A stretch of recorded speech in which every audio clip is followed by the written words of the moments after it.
I've rejected the idea for so long that I thought that, I really had the idea that acceptance and, saying it's a journey rather than destination. I want to conquer, I want to win, I want to achieve, I want to have the thing now. I'm not going to go on a journey. It just doesn't sound like something I'd like to do, but the reality of it is that that is the way it is. This is a lifelong pursuit, and we are unfinished human beings. I mean, I'm not going to be done. Right. I'm not going to be finished. That's just the way it is. Because you know what the deal is? If you think about it, it's kind of exciting. It's like how good, how amazing, how developed, how evolved, how much progression is there available in this world with this magnificent brain that we've been given. Leo season's here, and if you've been craving the courage to show up and be truly seen, I made something for you. Safe to Be Seen is my new seasonal workbook filled with soul centered prompts, mirror work, and grounding rituals to help you embody your light without fear. This isn't about performance, it's about presence, and you're ready. Download it now at my website, empoweredwithmelisahepner.org, or you can go to my link tree on my Instagram, and there is a link directly there.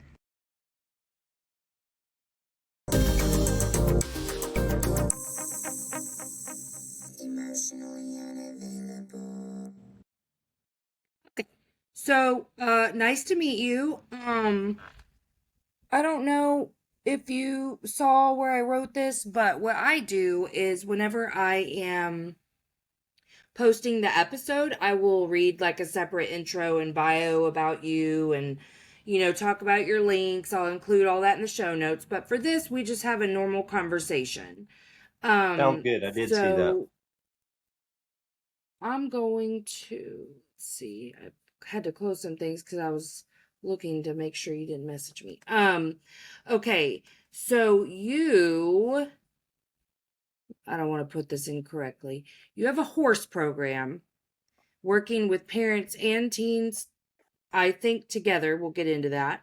To kind of help with the transition and to help teens with those normal teen issues of like confidence and stuff like that.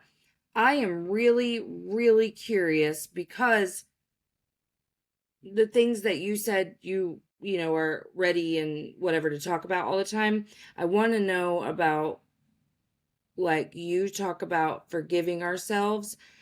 What was your process like in your life that you used to overcome that got you into this space?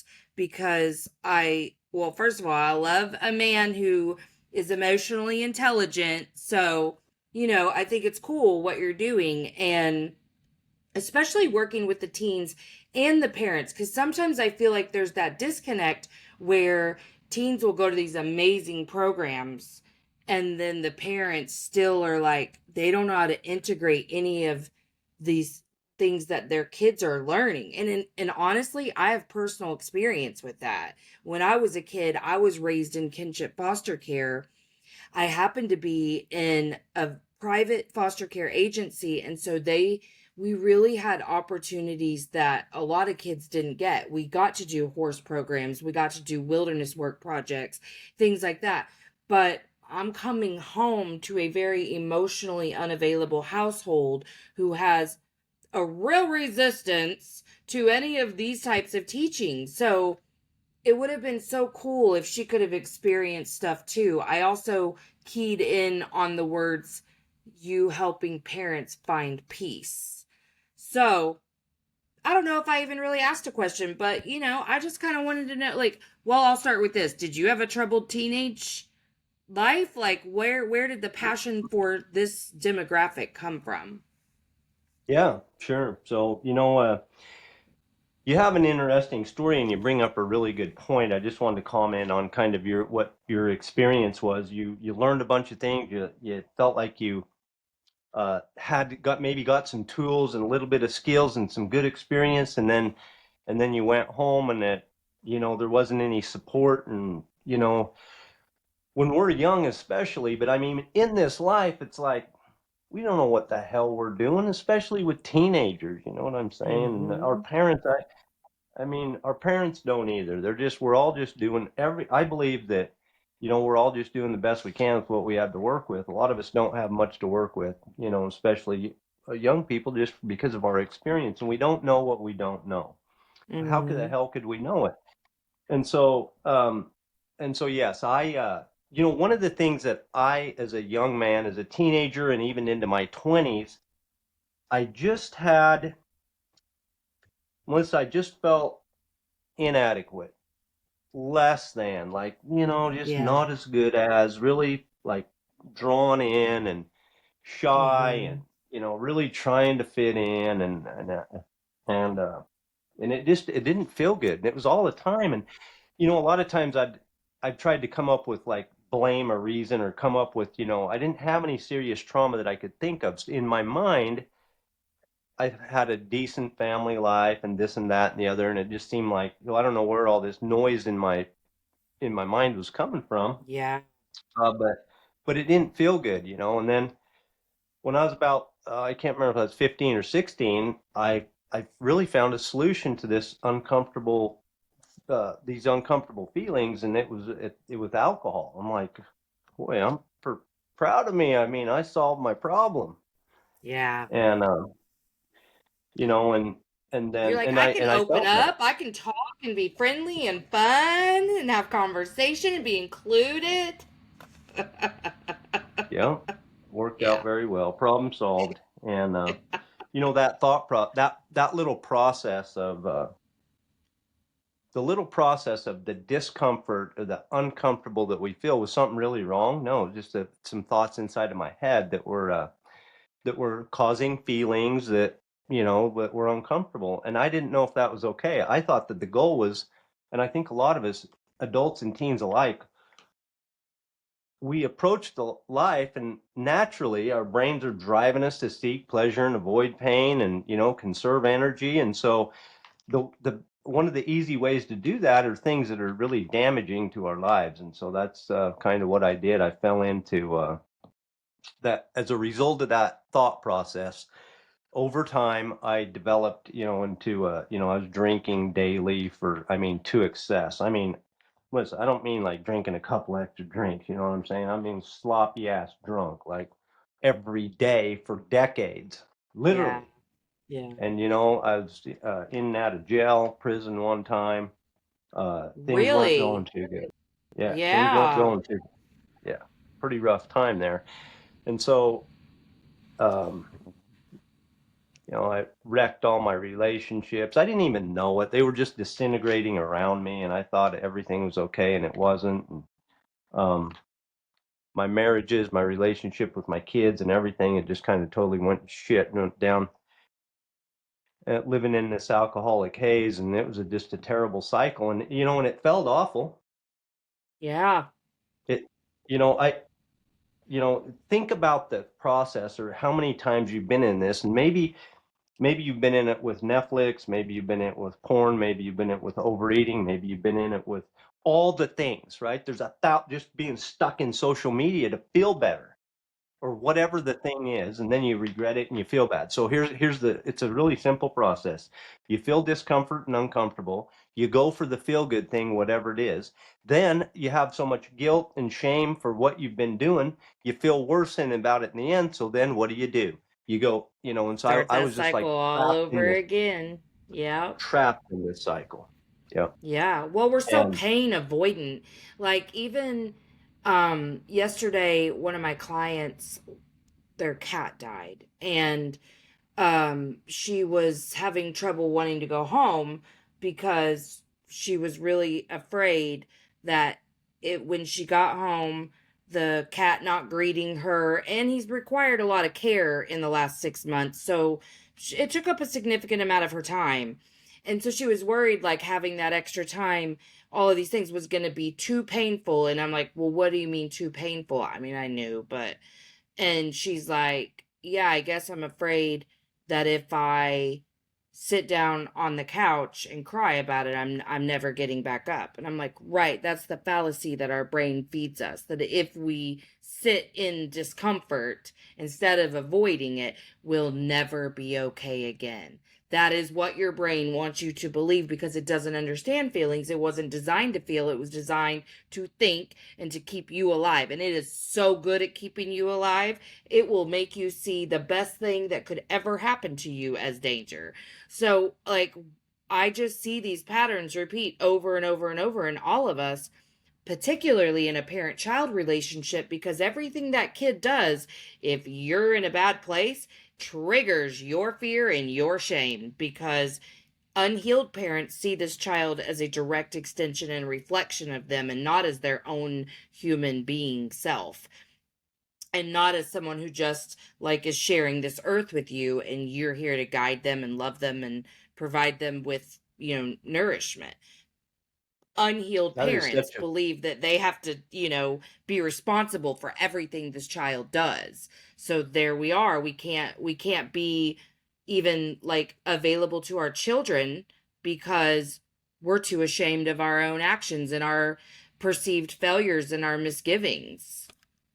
Yeah, you're 100% right about that. There's so much in what you just said. The the first thing that struck a chord with me is that you talked about your friend with the cat, or your client with the cat, excuse me, having just letting her know, like, we don't know that it's okay to sit in our to live in our discomfort.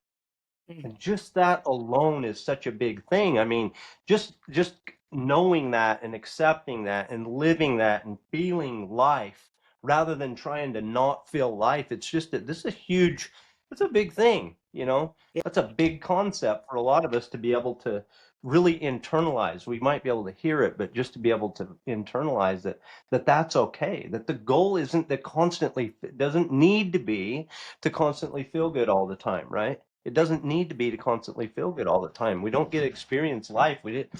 I mean, maybe we don't want to feel good. I mean, who wants to feel good about their cat dying? You know, Right, right, yeah. I But I will, like, right? all that programming that we've received from society at large and any of our caregivers of like rub some Still dirt with on me it, here? walk it off, all of those things, it prevents us from learning those important steps of sitting. I'm still learning how to sit in pain. It's not inherent. It's not natural because this it goes against everything that we were taught. I wanted to comment a little bit more on what you said about parents and like not unhealed. I think is the word you said, or not Mhm. healed parents that are not healed, and how they kind of project their stuff on their kids and make meaning about themselves based on what their kids are doing and stuff like that. Mhm. I have this idea. I have that healing or being healed equals intentionally choosing or changing most of the time what we believe to be true about ourselves, and I believe that's what healing is, and um, I also believe that one of the things that I've learned in my life's journey, and that I don't know, horses somehow magically help this sink into me, and that is that that what we believe to be true about ourselves is the biggest thing that's going to impact all of our results in our lifetime. And that idea, when you look at it through the lens of what you're describing with parents and whatnot, what I hear from a lot of parents is, and it's normal, and it's what I thought when my kids were little too, is like, I need to figure out what to do to change them, to fix them, because these little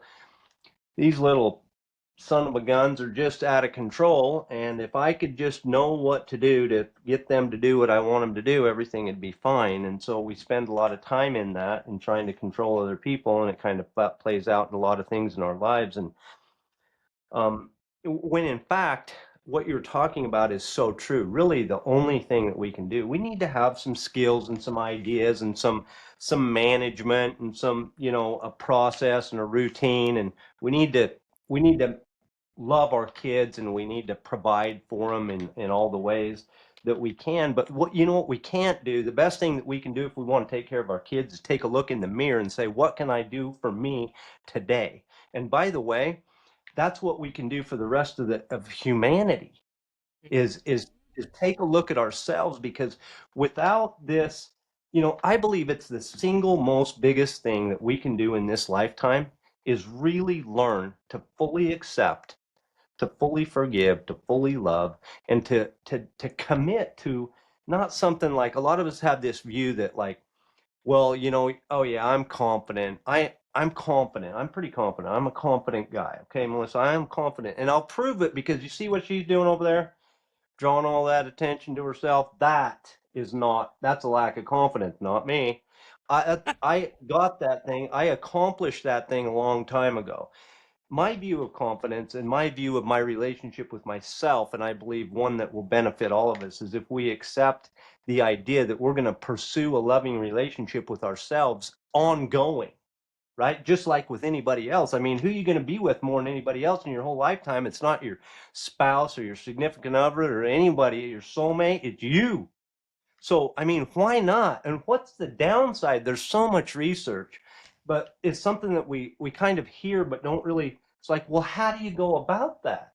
How am I going to change me, accept me, love me, develop this thing?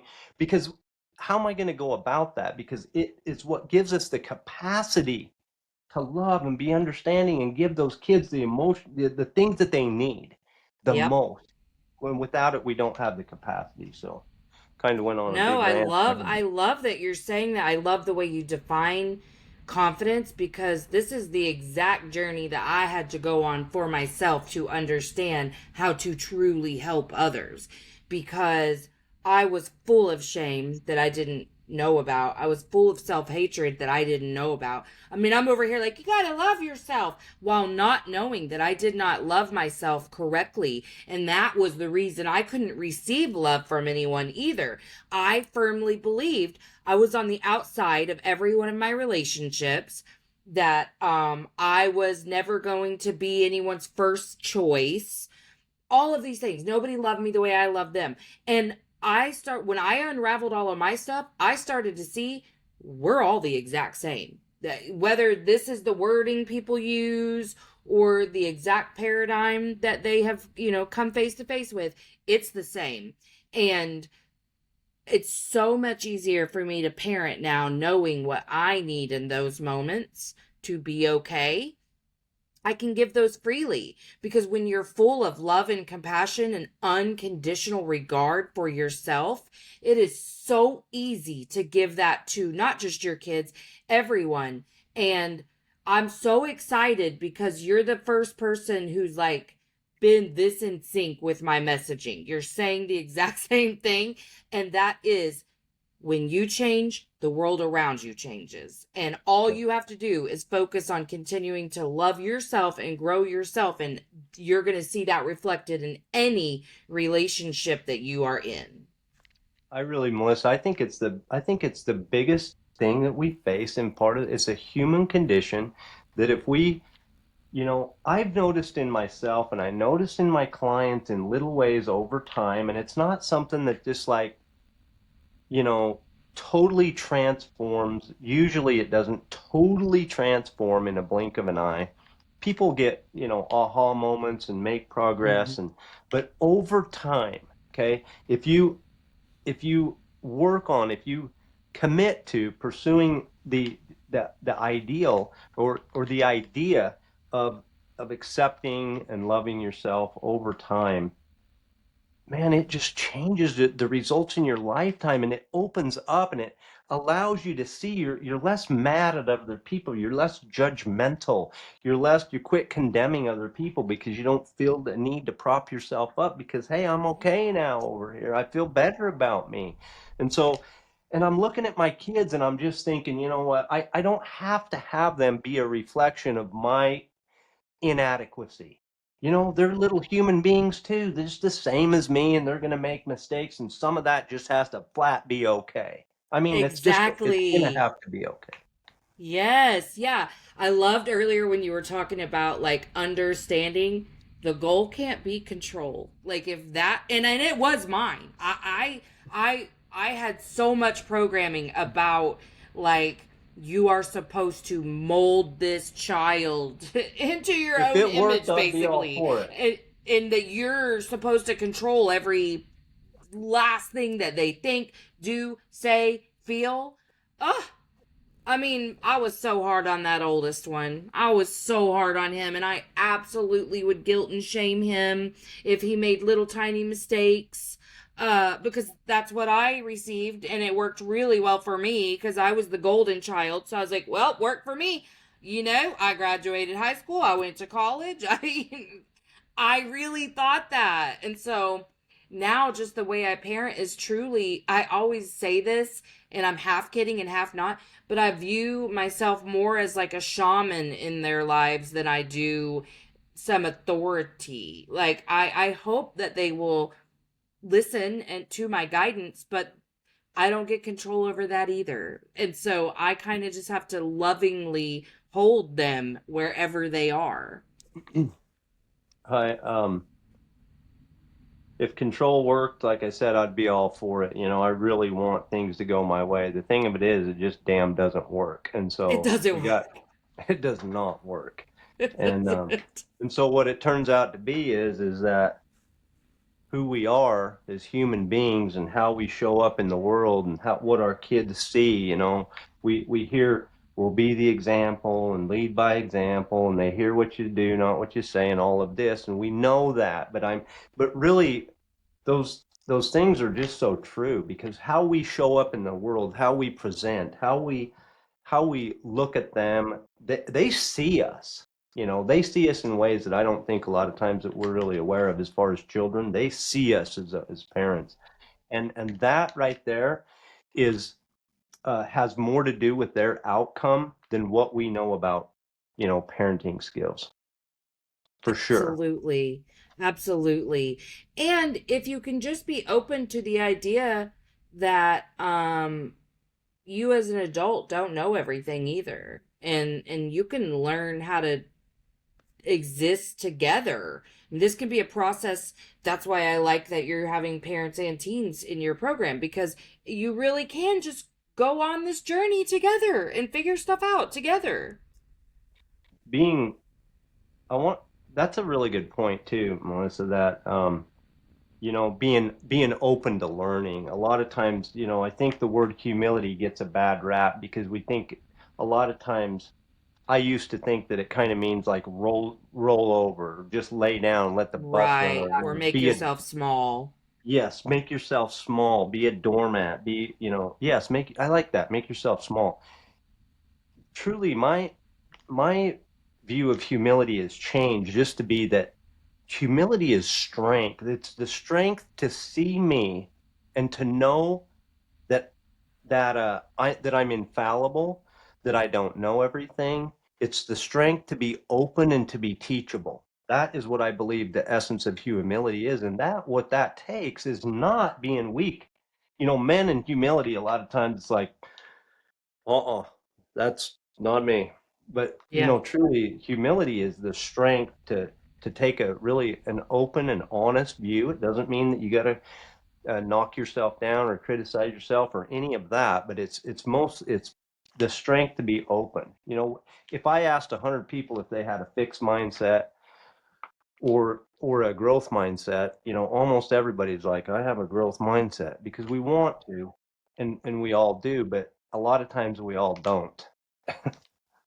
Oftentimes. Yeah. Yeah. Because I can't. I mean, it's sneaky. It's sneaky. Like I made a post about this just a couple of days ago. Perfectionism loves to pop up in my life. Like it's so different every time. Every time I notice it, I'm like, oh, like one time I was talking to someone on here and she was some relationship coach. So I was like, well, listen, I got into a fight with my husband yesterday. Let me tell you something. Let's talk about that. And at the end of the conversation, what I realized is I wasn't upset still about whatever the fight was about. I was upset about the fight itself because I was being messy. Like I wasn't perfectly crafting my sentences. Like in hindsight, I didn't do anything wrong. It wasn't like a yelling match or anything, but I was upset that there was any tension or conflict because I was still learning. Like, there's never going to be an absence of the bullshit. You're just going to learn better ways to deal with the bullshit. So I had to see like, oh, that's perfectionism because it's sneaky. It's going to be around. This is like my number one theme in life is that I've held myself to a cross of perfection. So I'm learning how to just exist exactly how I am in any given moment. And I I was so happy when you were saying that because I know that was my number one misconception about what I felt healing was. I thought there was a destination. And now I realize it is about being in the here, in the now, and having that unconditional regard for yourself no matter what. That you know nothing changes your worth or value. And that you really were born with all of it and nobody can take it away from you, and you get to cultivate it in whatever way feels good for you. But it's about understanding you're still gonna, if like I was a yeller in my former life, I was like always screaming at my family. That's still going to happen sometimes. Like I had maladaptive coping. That's not going to like go away for the rest of my life. Happens very infrequently compared to what it used to happen, but I had to accept I'm still going to make a lot of mistakes. And how can I love myself just as much as I did before I made that mistake? Yeah. I've rejected the idea for so long that I thought that, I really had the idea that um, that acceptance and saying it's a journey rather than destination. I want to conquer. I want to win. I want to achieve. I Yes. want to have the thing now. I'm not going to go on a journey. It just doesn't sound like something I'd like to do. But the reality of it is that that is the way it is. This is a lifelong pursuit, and we are unfinished human beings. I mean, I'm not going to be done. Right. I'm not going to be finished. That's just the way it is. Because you know what the deal is? If you think about it, it's kind of exciting. It's like how good, how amazing, how developed, how evolved, how much progression is there available in this world with this magnificent brain that we've been given. The and I also rejected the idea of acceptance because it's like I just I'm not how what I am trying to have personal development growth here. How are you trying to tell me this seems totally backwards to me that I'm Right. okay It the way felt I like a am? lack of accountability, right? Doesn't make sense to me. I'm supposed to be okay, yet I'm not Yes. where I want to be, and that's supposed to be okay with me. How the hell does that go? I couldn't put it together, but over time I've come to be okay with me more and more and more over time. And the thing about it is a lot of times people are like, a focus on yourself is just totally selfish and all of this. And you know what? You do not have the capacity. Here's the thing. Without I don't even think it's a good idea to commit to this idea of you loving you unconditionally.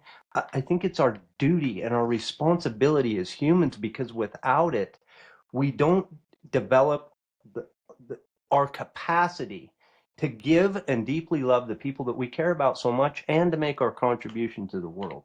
I have one more thing to say about this, and that is that you at the very beginning you touched on forgiveness and you've mentioned shame a couple of times. And we all get to experience shame to some level or another. And um, this is one thing that made a big difference to me. But one thing that I want to say is that I believe that we're all equal, and I mean everybody. I mean, do you hear me? I mean everybody. Okay, you might not have a hard time with that because a lot of times people go directly to what about the this and the that or Right. the other. What about all these bad people? I just believe that we're all born equal, and I also believe that, and I can tell you this, and I'm going to ask you to consider my idea here if you don't go with it, okay? And that is that regardless of what you have done, and I mean regardless, and I've done some stuff that we're not going to really talk about today, but regardless of what you have done or not done, and by the way, regardless of what has been done to you, you are 100%, 100 priceless, invaluable, totally unique. No other human being on this earth ever has or ever will be the same as you, and you are the same playing field, the same pricelessness as every other soul. And I hope that you, whoever hears my voice, comes to truly know that and internalize it, because I believe that that right there is going to make the the biggest difference in the results that you'll have in your lifetime. Man, that's beautiful. I agree 100%. And I just am so like you are unexpected.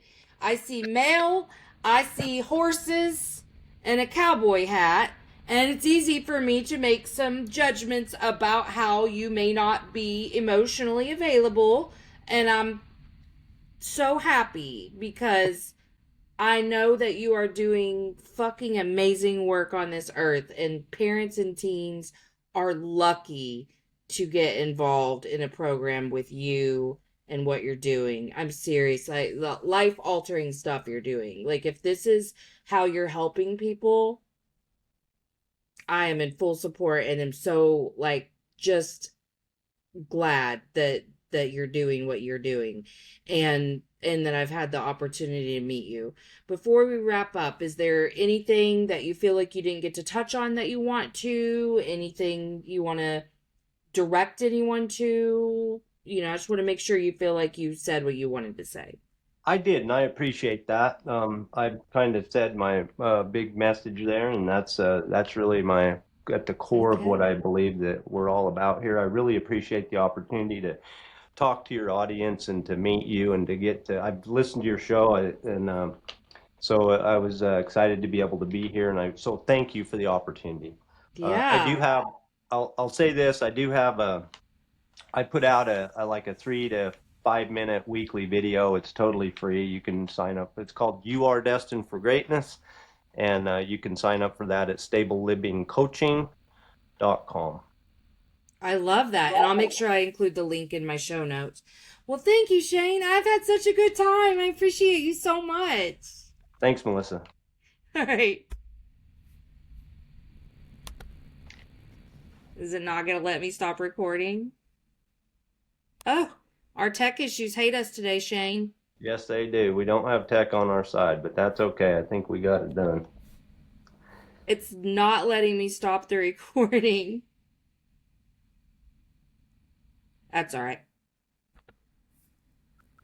Uh, well, I'll keep this tab open until it Okay. says that it's uploaded anyway, and then Yeah, it looks like whenever. you're good to go. It says Okay. 99% on for you on my side. I don't know what you're seeing, but Okay.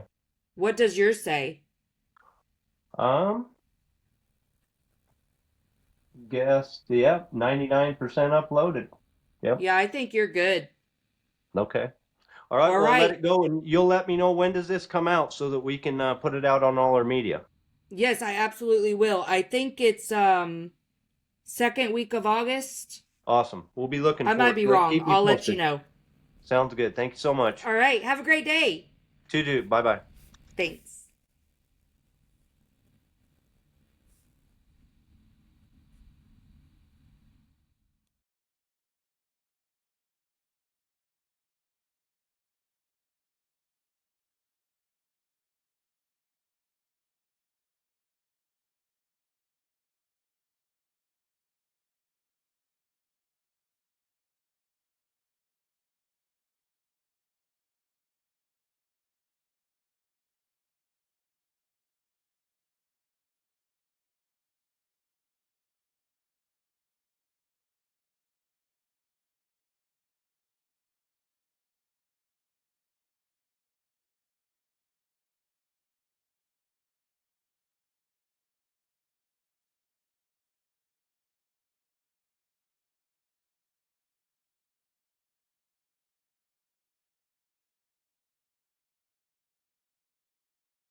Thanks for coming to Emotionally Unavailable. If you haven't already, like, subscribe, and share.